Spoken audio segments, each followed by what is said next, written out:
Vous êtes sur le point d'écouter une mini-disto tirée du journal d'enquête d'Émile et Sébastien. Bonsoir les distordus, bonsoir Seb. Bonsoir Émile. Yes. Écoute, tu voulais nous parler aujourd'hui, Seb, en guise de petit épisode bonus comme ça, d'un peu d'un retour sur 2023 d'un point de vue arnaque Internet. Oui, exact. Parce que c'est vrai que c'est une grosse année. Hein? Une très grosse année, en fait. Ça ne diminue pas du tout. Ben oui, ben il y a tellement de causes. Hein, la guerre Russie-Ukraine, entre autres, a fait en sorte qu'on dirait que les hackers, les pirates informatiques de la Russie sont plus que jamais à l'attaque. Oui, ça, c'est vrai. Les Chinois sont toujours dans la game aussi, les pirates chinois aussi. Il y en a eu beaucoup, des entreprises ont été ciblées. Bref, c'est clair que c'est une des plus grosses années, me semble, de mon vivant que j'ai entendu parler d'arnaque, de vol de données, de ransomware, de choses comme ça. C'est assez phénoménal. Ah oui, il y a tellement de gens qui se financent, il y a tellement de groupes criminels qui se financent avec ça, parce que tu parlais justement des hackers russes, mais c'est pour aller chercher le gouvernement finance ça. C'est pour aller chercher des fonds. Je sais qu'ils font la même chose en Corée du Nord, ils font la même chose en Chine. C'est pas juste je sais qu'il y a l'arrière-pensée de ça aussi, c'est de déstabiliser l'économie d'un pays, mais aussi ils vont chercher de l'argent avec ça. Ah, c'est clair. Puis justement, j'étais tombé sur un article très, très récent qui donnait l'état des lieux, justement, là, des arnaques en 2023, puis je voulais vous le partager avec vous.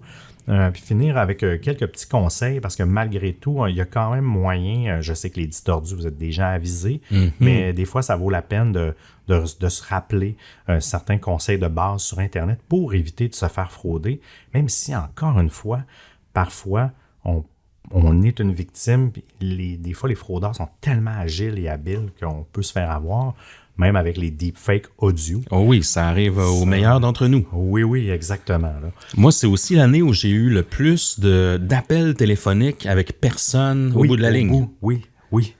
Du genre de phishing téléphonique. Là. Exact. Il y en a du hameçonnage, il y en a beaucoup là, encore qui passent par le téléphone. Oui. Moi, je réponds presque plus si je connais pas le numéro. Non, c'est ça. À cause de ça, parce que je disais que quand tu réponds, ils savent qu'il existe, le numéro est existant, parce que souvent, c'est des random calls aussi. Là, ils créent il y a des algorithmes faciles de créer des nouveaux numéros. Pas des nouveaux, mais de faire composer un numéro qui soit existant ou non, et il s'essaye. Là. C'est comme le spam email. Là, carrément. Il lance dans le lot. Bref, je vous démarre ça avec, par exemple, en 2022, là, le Centre des plaintes relatives aux crimes sur Internet, là, le IC3 du FBI, juste aux États-Unis, ont eu 800 000 plaintes. Puis ça, c'est une perte potentielle de 10 milliards, 10,2 milliards. Là, oui, mon Dieu. 800 000 plaintes. Là. Puis ça, je suis sûr que c'est pas des petites arnaques. Là. C'est assez incroyable. Les victimes les plus touchées dans les tranches d'âge, puis ça, je dois avouer que j'étais un peu surpris, c'est les personnes âgées de 30 à 39 ans. Puis il y a même une augmentation de près de 7% depuis 2020. J'aurais pensé que c'était quand même une génération assez avisée. On a grandi avec Internet et tout ça, mais reste que c'est la tranche d'âge la plus touchée. Est-ce qu'elle est la plus visée? Je ne le sais pas. Est-ce que c'est ça la corrélation? Mais moi, j'aurais pensé justement que c'est le groupe d'âge les plus vieux, les 50 et plus. Puis justement, le groupe d'âge de 50 à 59 ans, ils ont connu la plus grande diminution avec une baisse de 25%. Et ça, je suis convaincu que c'est l'éducation qui fait ça. Oui. Parce qu'au départ, c'est vrai que c'est un... Puis à partir de la pandémie, là, c'est vrai que là aussi, là, les fraudes ont explosé. Il y en avait avant aussi, évidemment, là, toutes les fraudes par Internet, mais avec la pandémie, beaucoup de gens, justement, qui étaient moins à l'aise avec la technologie, l'utilisaient, donc, dont ce groupe d'âge-là, là, les 50, 59 ans et tout. Oui, nos parents sont mieux éduqués aussi. Oui, exact. À une certaine époque, ils cliquaient sur tout. Exactement. Autant, je parlais à mes parents il n'y a pas si longtemps, puis ils me disaient le contraire, là, genre, ah non, là, moi, je clique plus sur rien. Oui, je réponds plus au téléphone. Ils ont peur, puis à la limite, c'est correct, mais c'est selon moi ce qui peut expliquer une baisse de 25%. Mais je m'explique mal les 30 à 39 ans, malgré que je vais peut-être y répondre parce que je vais y répondre un peu plus tard. Vous allez voir, il y a une explication, je crois. Les escroqueries qui sont liées aux investissements ont été les plus coûteuses, en fait, avec une perte record de 3,3 milliards en 2022. C'est une augmentation de 883% là, par rapport à 2020. Mais ça, c'est lié aux crypto-monnaies. On le sait, il y a tellement de scandales actuellement que même pour... on vient à douter que quand tu mets ton propre argent dans un système, est-ce qu'il va crasher? Est-ce que les fondateurs sont des fraudeurs? Etc. Il y a eu beaucoup là, avec FTX et tout ça, des plateformes qu'on croyait legit, qui finalement, c'était beaucoup d'arnaques. Imaginez, il y a plein de petits écosystèmes autour qui naviguent et qui fraudent les gens. Donc, c'est selon moi... C'est à cause de ça que j'ai l'impression, c'est pas documenté comme ça, mais que la tranche d'âge des 30 à 39 ans sont plus touchés. Oui, parce c'est possible. Ils sont beaucoup plus avides de ce type d'investissement-là. Ils sont plus ciblés aussi. Exact. Donc, j'ai l'impression que c'est à cause de ça. On a vu aussi beaucoup de scams. Moi, j'ai vu beaucoup de scams Kickstarter, entre autres. Oui. Des scams de nouveaux produits, de fausses pages de produits, même des faux chalets à louer. Ouais, c'est vrai, il y en a plein. Il y en a des tonnes et des tonnes. Là, des faux appartements. Qui sont targetés spécialement pour justement les trentenaires, les jeunes professionnels, à quelque part. Oui, exact. Oui, puis ils te demandent un dépôt. Finalement, tu arrives... je sais que dans les appartements, ça s'est fait beaucoup il y a quelques années, étant donné qu'il y a une pénurie de logements un peu partout, mais il y en a qui profitaient de ça pour demander un acompte pour te réserver l'appartement. Souvent, la personne n'avait même pas encore visité, mais sur papier, elle le trouvait beau, mais souvent, il n'existait même pas. Et les gens envoyaient des 250, des 500, des 1000 $, des loyers d'avance. Ben oui. Puis finalement, jamais ils revoyaient la couleur de leur argent. En plus de ne pas avoir d'appartement, ils perdaient... il y a tellement de gens qui exploitent l'affaire humaine, encore une fois. Moi, ce que j'avais vu, en fait, c'était un petit module de musique électronique pour enfants, en fait, mais qui a l'air autant fait pour enfants que pour adultes. Okay. Bref, vous savez, je fais de la musique électronique, donc et puis j'ai une petite fille, donc je me disais pourquoi pas, ça semble intéressant comme initiation. Et puis, quand j'ai vu l'item, c'était une page Kickstarter, puis c'était juste 50 $. Okay. Mais je trouvais que c'était vraiment improbable. J'ai fait un peu plus de recherche, puis j'ai trouvé le produit original, en fait, qui est un genre, je me rappelle plus du nom, mais un genre de blip box ou quelque chose comme ça. Mais le produit original est à 550 $ pour les premiers qui vont backer le truc. Et je me suis fait cibler au moins par 3 autres compagnies qui prétendaient faire le même produit où je me fais diriger vers des fausses pages Kickstarter où je vais payer, des fois c'était 43 $, 53 $. Puis toi, tu payes, mais tu l'auras jamais le produit. Non, exact. Puis là, tu as les vrais créateurs de la petite machine qui doivent se battre contre ça, qui doivent se battre contre le référencement Google, qui doivent gérer des plaintes de gens qui pensent que c'est eux qui les ont arnaqués. C'est vrai. Donc, j'avais jamais vu ce type d'arnaque-là avant cette année, en aussi grand nombre, du moins. Là. Oui, tu as raison. J'avoue que j'étais... Des gens qui s'accaparent des autres produits sur Kickstarter, qui vont copier la page avec les mêmes photos, les mêmes vidéos. Oui. Mais qui vont charger autre chose. C'est incroyable, hein? Ça veut vraiment dire que... Parce que moi, j'adore ça, le sociofinancement, puis ça l'a aidé à plein de projets, mais ça veut vraiment dire de faire toujours un double-check, double vérification comme tu as fait, là, pour vraiment s'assurer que tu n'envoies pas ton argent. Quand ça a l'air trop beau pour être vrai, là. Oui, exact.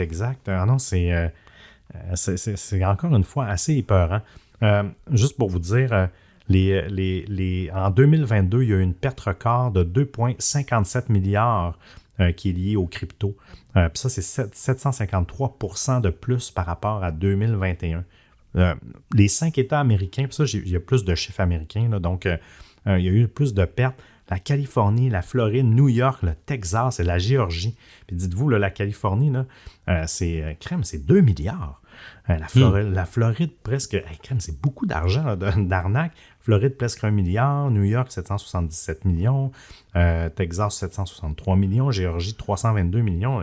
C'est beaucoup d'argent. Là. Imaginez, là, c'est des pertes des entreprises. Je ne suis pas sûr que les assurances peuvent toutes rembourser ça. En fait, c'est pas juste des entreprises, là, mais quand même...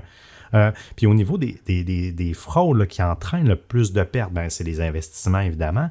L'autre aussi, le deuxième qui tombe en bon deuxième, c'est le BEC. C'est le Business Email Compromise.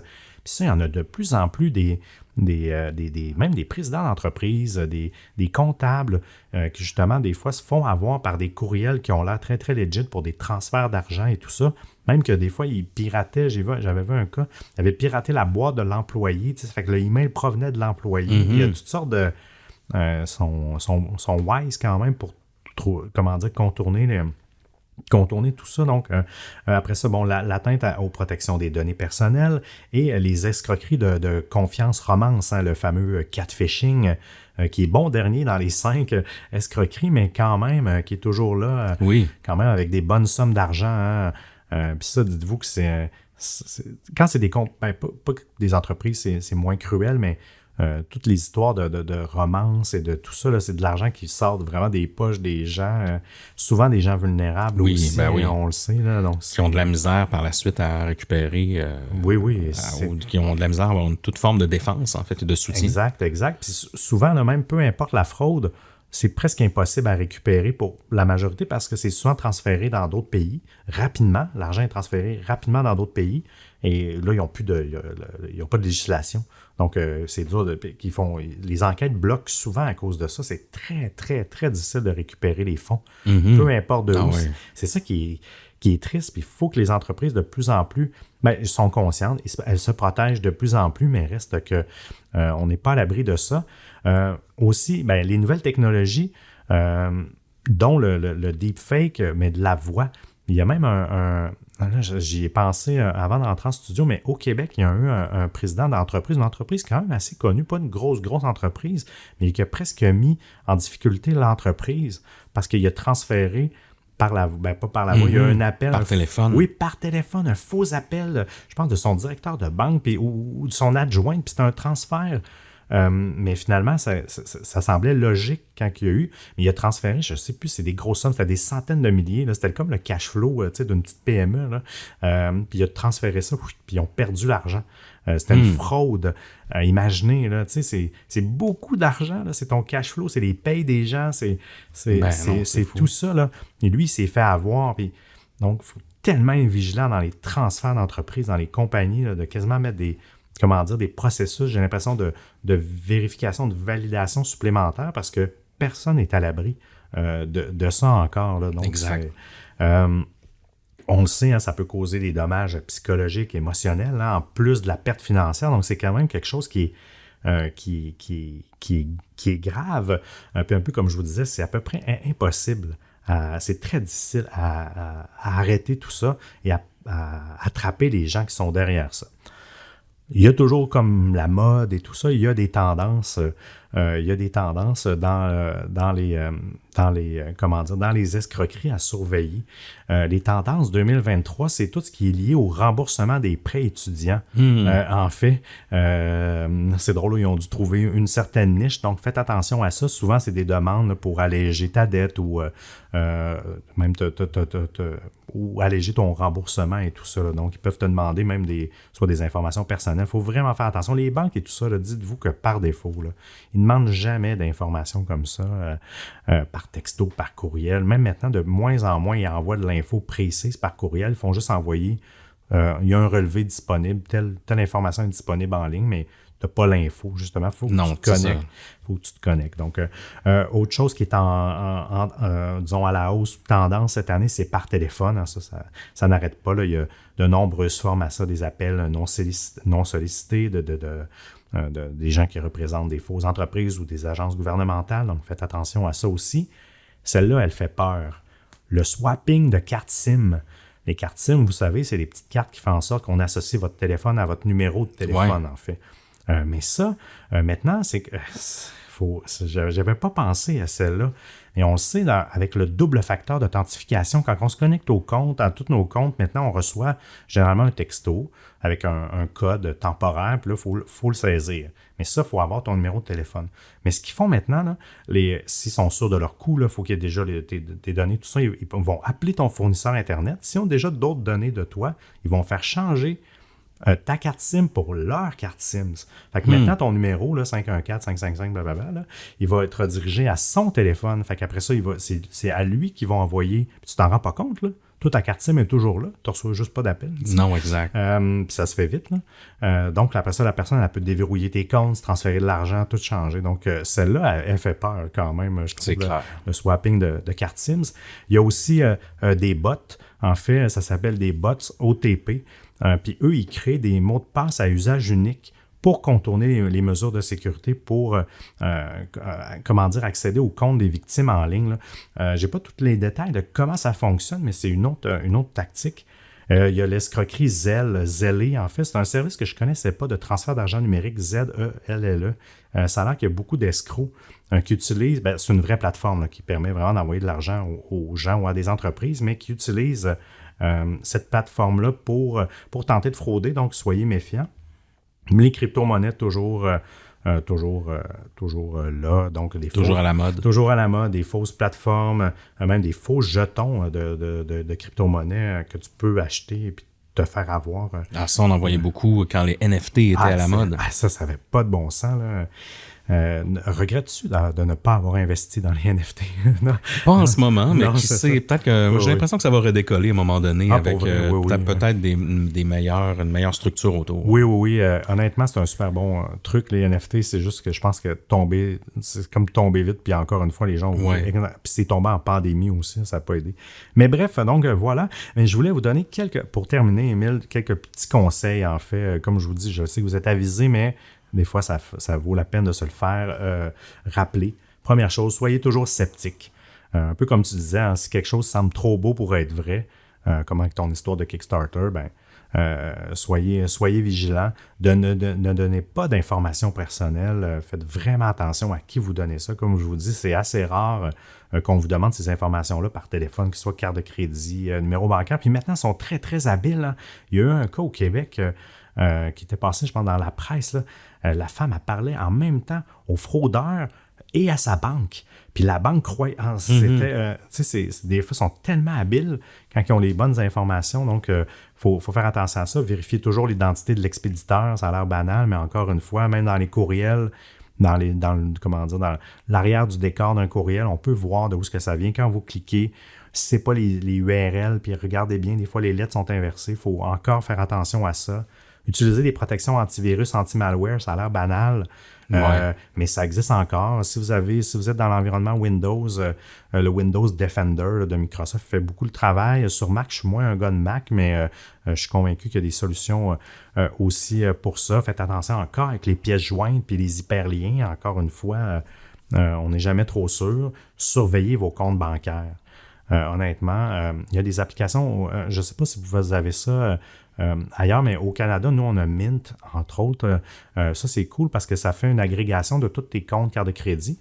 Moi, chaque jour, je me connecte le matin, fait qu'il va chercher toutes mes dernières transactions.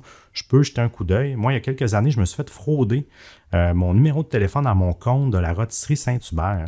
C'est vrai. Puis je m'en étais pas rendu compte parce que j'avais justement skippé 3 jours de non-vérification de mes comptes.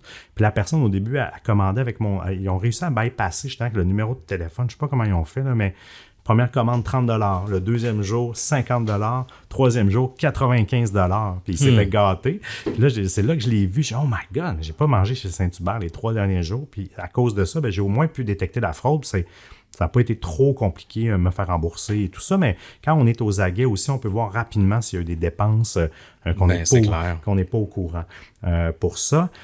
Sinon, 2 dernières petites choses, signaler les escroqueries. Hein. Quand vous êtes victime, il faut le dire, même si on peut avoir honte ou quoi que ce soit. Au Canada, il y a le centre antifraude. En France, je sais qu'il y a un équivalent et tout ça. Donc, n'hésitez pas, c'est en dénonçant que ça crée des dossiers. Ils peuvent au moins avoir des dossiers et vous allez être fiché et tout ça. Fiché, pas dans le mauvais sens, mais faut le faire. Autant à votre banque qu'à la police et tout ça, là, selon le cas. Et dernière chose, éduquez-vous. Donc, ça, on est là aussi pour vous, justement, là, de un peu savoir là, les dernières tendances d'escroquerie pour mieux les éviter. Donc, yes. Voilà. Yes, merci pour tous ces trucs, Seb. Si vous est arrivé les distordus, des histoires d'arnaques que vous avez envie de nous partager, dites-nous-le dans les commentaires. C'est toujours intéressant de voir l'originalité de certains arnaqueurs, comment ils s'y prennent, et parlez-nous-en. On est très intéressés à savoir. Absolument. Et là-dessus, on se dit à très bientôt, chers amis. Bye bye. Oh oui.